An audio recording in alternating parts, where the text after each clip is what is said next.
faturamento. Exato. E assim, essa questão do melhoramento genético, tá? Eu falando agora como produtora e como consumidora também. É um papel extremamente importante, né, Eduardo? Porque o mundo tá crescendo muito.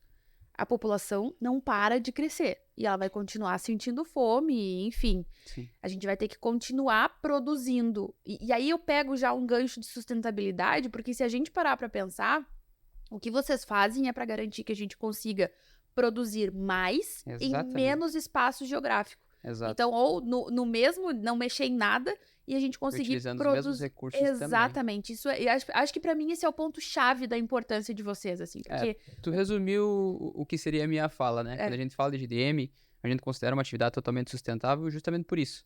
Sim. O que a gente faz é aumentar a produtividade por área, aumentando a rentabilidade daquele produtor que está ali, permitindo com que ele não precise mais expandir para fazer com que a atividade dele seja viável.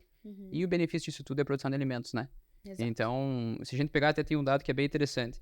Quando a gente pega, por exemplo, o nosso histórico da safra 2012-13, a gente tinha 27 milhões de hectares no Brasil e a produtividade média era 48,9 sacas por hectare. Quando a gente compara com 22-23, né? A gente tem 44 milhões de hectares de soja no Brasil e uma produtividade média de 58 sacas, que ainda está bem abaixo do que a gente falou que a gente tem potencial, né? Hoje, claro. geneticamente, a gente tem potencial acima de 100 sacas. A gente tem casos de própria Neogen, né? A Neo 680, no passado em Minas, foi uma material que fechou mais de 100 sacas no CESB, foi campeã no irrigado lá. E aí, quando a gente pega, a gente tem um avanço de 20% em 10 anos, né?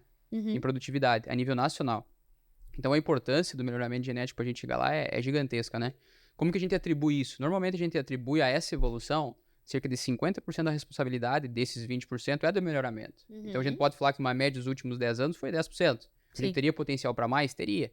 O que acaba limitando? Manejo, outras formas que a gente atua dentro da propriedade, né? Ao mesmo tempo que essas também são ferramentas que, como a tecnologia, ajudaram a gente a evoluir a produtividade. Então, por isso que a gente atribui desses 20%, 50% à genética e 50% ao manejo, à tecnologia que a gente Claro. veio agregando dentro do agro nos últimos anos, né?